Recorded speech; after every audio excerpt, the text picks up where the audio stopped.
Buenas noches. Hoy hablaremos sobre el video número 3 de la profesora Claudia Patricia Salcedo Patarroyo, el cual está nombrado como estructura del estudio del derecho romano. En el video se comienza a hablar sobre la periodización, que consta de 5 fases. La primera fase es Génesis, arcaico, preclásico, clásico y posclásico.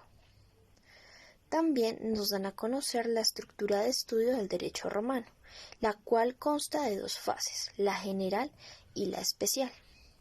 La primera fase es nombrada como historia del derecho romano, la cual cumple con la función de dar un conjunto de saberes para preparar el estudio de una disciplina. Esta cuenta con 4 componentes. El primer componente es la historia del derecho, el segundo es la estructura estatal, el tercero es la evolución del derecho y el cuarto es la jurisprudencia. La segunda fase es la especial, la cual está nombrada como instituciones jurídicas, y es el desarrollo y la aplicación de la primera fase. Es decir, que si no tenemos los conocimientos y los componentes principales, no podemos hacer aplicación a la segunda fase, que es la especial. En esta también encontramos 5 componentes. La primera es personas, la segunda son cosas, la 3 son obligaciones, la cuarta son contratos y la quinta son sucesiones. Bueno, y continuando con el video número 4, que habla sobre el aporte de la filosofía al derecho, se hablan de 3 grandes leyes, que son las leyes de Licurgo, las leyes de Dracón y las leyes de Solón. En las primeras leyes se establece un Estado comunal y militarista. Estas leyes son las leyes de Licurgo. Las leyes de Dracón son muy importantes porque dieron un paso hacia las leyes escritas, más no orales. Y las leyes de Solón son bastante importantes también porque fueron como las leyes que impulsaron a los plebeyos a reclamar sus derechos. Y bueno, también siguiendo con el naturalismo, que se dice que vienen del naturalismo clásico de la filosofía, se habla de la transición del Fisis y posteriormente a Cosmos, gracias a las escuelas eh, socráticas que salían en ese momento. Luego se pasa a Logos y por último a Nomos. Logos que significa razón y Nomos que significa ley. Bueno, a continuación hablaré del video número 5, el cual nos habla de la importancia del derecho romano en la actualidad y nos da un recorrido de las instituciones jurídicas romanas que a día de hoy son importantes y por ese motivo el derecho romano se sigue estudiando a día de hoy. Bueno, las instituciones jurídicas romanas son el régimen de personas, el régimen de bienes, el régimen de obligaciones, de contratos y de sucesiones.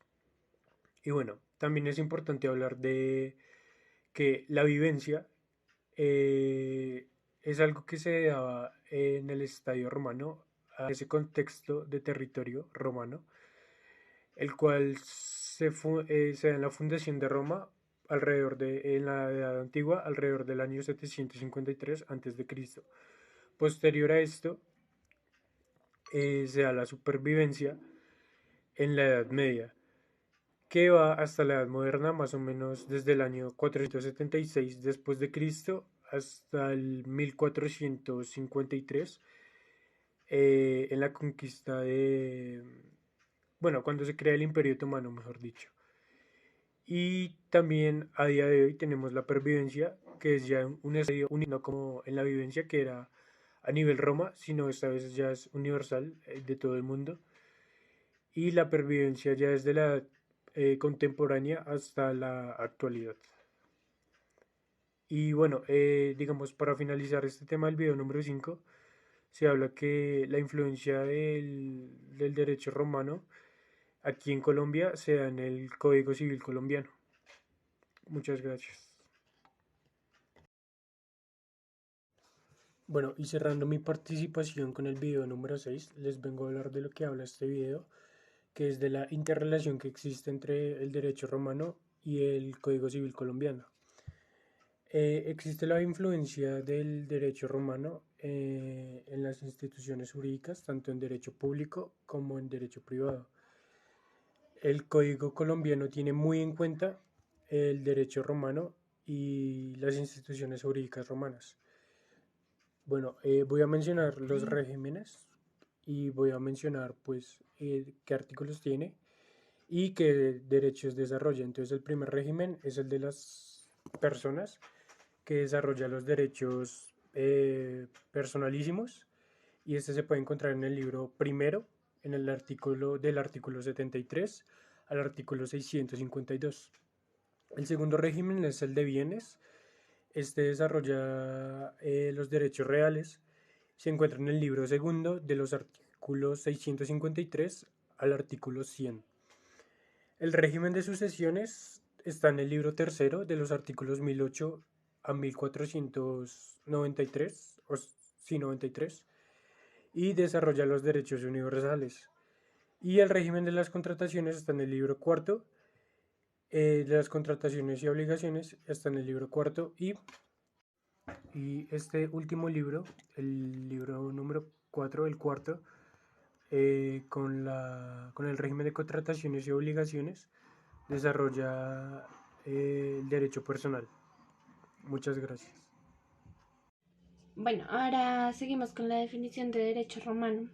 Para empezar, el derecho romano es la creación intelectual más grande de Roma y a su vez es su legado más importante hacia la cultura de la humanidad. En su video la profesora nos cita a varios autores que hablan de la definición de derecho romano, entre ellos Carlos Medellín, que la define como el conjunto de preceptos jurídicos que rigieron a la sociedad romana a través de su existencia, haciendo referencia a la historia de Roma y su ordenamiento jurídico.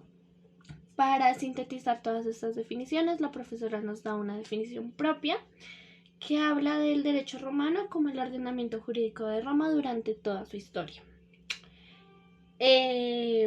También nos habla de la aplicación del derecho romano, que es básicamente hechos jurídicos, recopilación de libros y acontecimientos jurídicos actuales. El hecho jurídico nos habla del ius romano, que rigió el pueblo romano.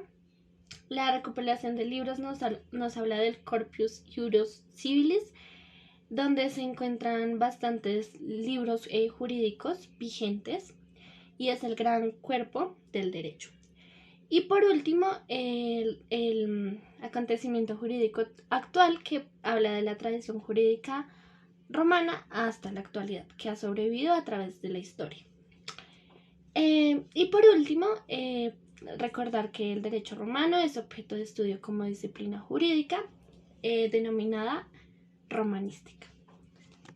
Seguimos entonces con la periodización del derecho romano. Para empezar, la profesora nos da unos criterios que son el social, el religioso, el político, el espacial, el económico, el jurídico, el académico y el pedagógico. Entonces nos habla del derecho público y el derecho privado. Para empezar, el derecho público inicia en el siglo VIII a.C. con una monarquía. Luego sigue en el siglo V a.C. con una república. Y para terminar, finaliza en el siglo I a.C. con un imperio que se divide en un alto principado y en un tardío dominado. El derecho privado inicia en el siglo VIII a.C. con el ius civili, donde solo participan ciudadanos romanos y se crea la famosa ley de las 12 tablas. Seguido del siglo II a.C. con el ius gentium, que es el universal como imperio, y donde nace el ius honorarium, y termina en el siglo III después de Cristo con la decadencia del derecho romano. Hay distintas periodizaciones, pero se hace una unitaria, donde se habla del Génesis, que parte en el siglo XII a.C. con las comunidades precitadinas, luego el periodo arcaico en el siglo VIII a.C. con la monarquía y la creación de la ley de las 12 tablas, luego el periodo preclásico que inicia en el siglo IV a.C. con la República Romana y la creación de la jurisprudencia, luego el periodo clásico que inicia en el siglo I después de Cristo con una república unitaria, la creación del principado y la creación de escuelas. Luego tenemos el periodo posclásico que inicia en el siglo III después de Cristo con un imperio absolutista con el dominado.